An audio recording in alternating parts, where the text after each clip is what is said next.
pour garantir cette volonté d'agir ensemble. Et il faut analyser tous les étapes de la décision.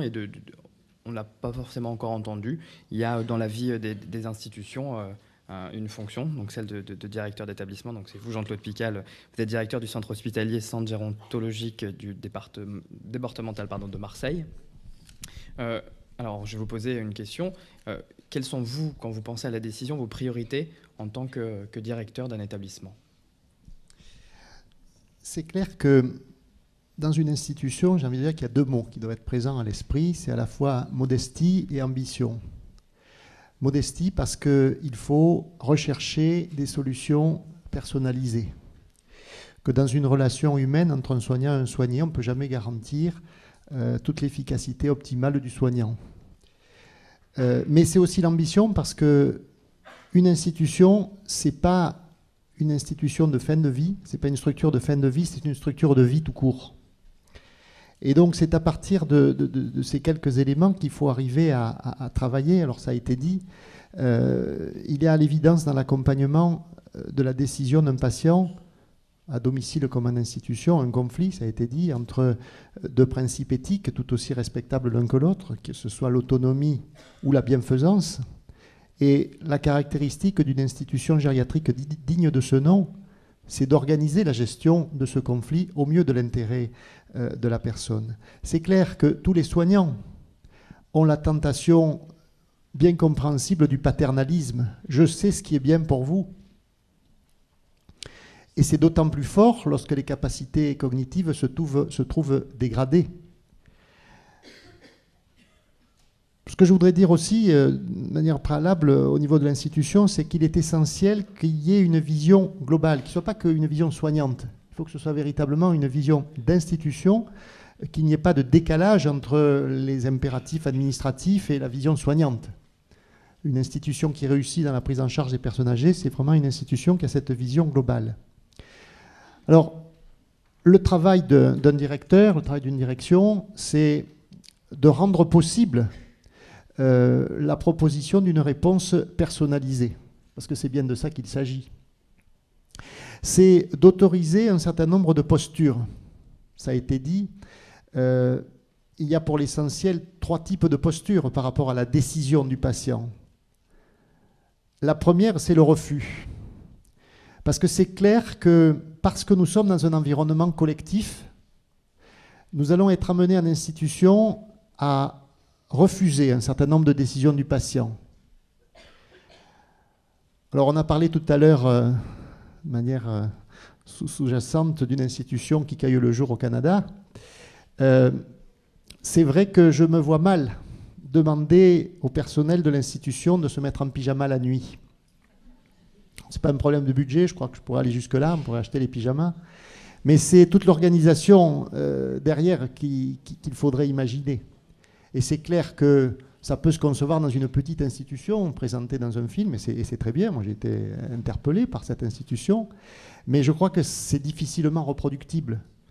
Et qu'inévitablement, on est appelé à refuser la confusion jour-nuit, même si c'est difficile, parce que là, on est vraiment dans la posture du refus. De la même façon, moi, je suis toujours très frappé par le regard. Le regard d'un patient Alzheimer à travers la vitre d'une porte d'une unité dite sécurisée. C'est vraiment angoissant. Alors, vous avez vu d'ailleurs le terme, on dit unité sécurisée, on ne dit pas unité fermée. Mais c'est vrai que là aussi, on est dans le refus de la décision du patient, et je vois mal comment, dans un environnement collectif, il peut en être autrement, même s'il faut être conscient qu'on organise administrativement, fonctionnellement, le refus de la décision du patient. De la même façon, nous pouvons être amenés à avoir des solutions contraignantes en cas d'agressivité, ne serait-ce qu'au nom de la protection des autres personnes. On pourrait dire d'une certaine façon, mais c'est délicat, que la collectivité de l'environnement nous autorise à une certaine contrainte, mais c'est très délicat parce que, évidemment, il faut avoir une réflexion sur les limites de cette autorisation que l'on se donne au nom de la sécurité générale. Ça, c'est bien sûr la première posture. Il y a des refus de décision du patient dont on peut penser qu'elles ne sont pas forcément contestables. Deuxième posture, indépendamment du refus, c'est bien sûr, heureusement, c'est l'acceptation de la décision du patient. Nous avons le devoir, chaque fois que c'est possible, ça a été dit, évidemment, d'organiser la prise en compte de la décision du patient. Ça a été dit, je crois, hein, après tout, Madame l'a repris, si le dessert précède le début du repas, est mis au début du repas, après tout, ça gêne personne. Nous sommes dans cette logique d'acceptation. S'il y a une préférence, ça a été dit aussi, s'il y a une préférence toilette par rapport à la douche, bon, mais ce n'est pas un drame. Il faut qu'on recherche systématiquement toutes les solutions où on peut rechercher la prise en compte et l'acceptation de la décision du patient. Alors évidemment, ça passe aussi, ça a été dit hier et on en a reparlé aujourd'hui, il est essentiel de définir un projet de vie. C'est clair que nous avons l'objectif, nous institutions, de penser qu'une admission en établissement, c'est une rupture. Donc nous devons nous donner comme objectif d'atténuer la rupture. Je ne dis pas la supprimer parce qu'on n'y arrivera pas, mais il faut l'atténuer. Et l'atténuer, eh bien, nous pourrons y parvenir grâce à l'élaboration d'un projet de vie, à déterminer en lien avec la famille, grâce à la connaissance que permettra l'élaboration du projet de vie, des goûts, des envies, des talents de cette personne, et que nous définirons et que nous ferons vivre en lien avec la famille. Parce qu'évidemment, la famille est aussi un atténuateur, pas très joli, important de cette rupture. De la même façon, si on est dans cette logique d'acceptation du patient, il faut que nous, institutions, on ait le souci de diversifier les structures. C'est en diversifiant les structures qu'on arrivera à personnaliser la réponse. Je donne un exemple. Nous avions un accueil de jour et tous, nous avons vécu le moment où on expliquait aux familles que le maintien en accueil de jour n'était plus possible et qu'il fallait donc envisager l'institution. Et nous avons eu le bonheur d'être autorisés, grâce au plan Alzheimer, de créer un deuxième accueil de jour, ciblé justement pour ceux qui, jusqu'à présent, devaient aller en institution. Donc on a essayé d'aller, grâce à ce type de structure, vers une réponse personnalisée, essayer d'accepter la décision du patient ou en tout cas éviter une solution qui soit perçue comme une solution contraignante. De la même façon, nous travaillons sur Marseille à ce que j'appellerais un beau projet qui, j'espère, va se réaliser fin de l'année, début 2012, sur l'accompagnement de la personne Alzheimer qui ne veut pas aller en institution et qui a son conjoint provisoirement indisponible. Bon, c'est le baluchonnage au niveau du Canada, et on va essayer de créer une structure de répit à domicile au début de l'année 2012 pour essayer justement de prendre en compte cette acceptation de la décision du patient. L'institution a aussi un rôle à jouer en allant au domicile de la personne Alzheimer. Nous avons aussi la chance de créer, il y a 2 ans maintenant, une unité de court séjour Alzheimer. C'est-à-dire une unité qui va assurer à la fois la prise en charge des patients en phase aiguë, mais qui va aussi assurer la prise en charge des problèmes somatiques du patient Alzheimer dans un environnement adapté.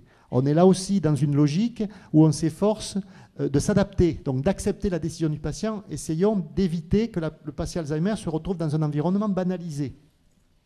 Donc on est aussi dans cette logique d'adaptation, d'acceptation de la décision.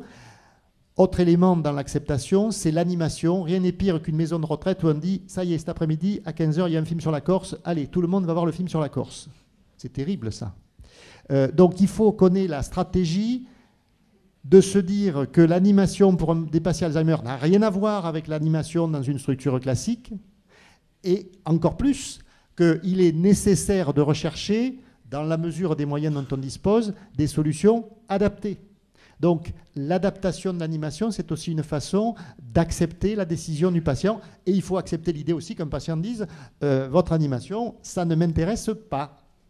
Donc ça, c'est un élément important, c'est une culture qu'il est important de diffuser. Troisième posture, donc le refus, j'ai dit, l'acceptation. Et puis, forcément, la vie est complexe, il y a des situations un peu intermédiaires où on est dans une logique de négociation et de suggestion, où on va essayer de convaincre.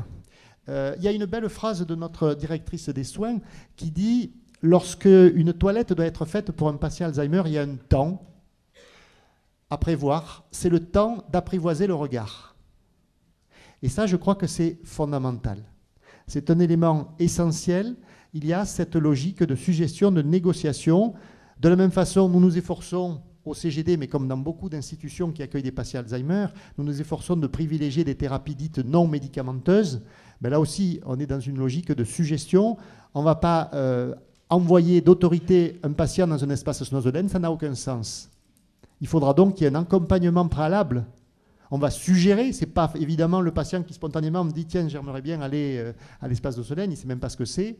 Donc on est dans une logique d'organisation d'une réponse, mais il est essentiel que cette réponse soit suggérée. Voilà, me semble-t-il, mais c'est ce qui a déjà été dit, les différentes postures que nous devons en tant qu'institution de respecter. Dernier point enfin, quelles sont les conditions de réussite par rapport à ça? Pardon, 1 minute. Alors c'est parfait. 2 points. D'abord, la culture.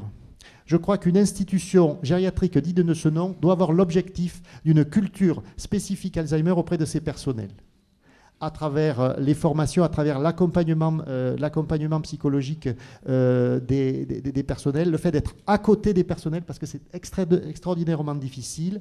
Hein, il faut véritablement qu'on ait ce souci-là. Et pour moi, c'est essentiel, la culture, par rapport aux moyens, même si évidemment les moyens sont essentiels. Mais la culture est un préalable. Dernier point, évidemment, les moyens. Et là, je crois que le plan Alzheimer, il faut reconnaître que ça nous a boosté dans la réalisation de ces projets. Un simple bémol quand même, un simple regret, je profite de la tribune qui m'est donnée, c'est bien de proposer des crédits pour créer des structures, mais c'est tout aussi bien de permettre aux structures qui existent de continuer à fonctionner correctement.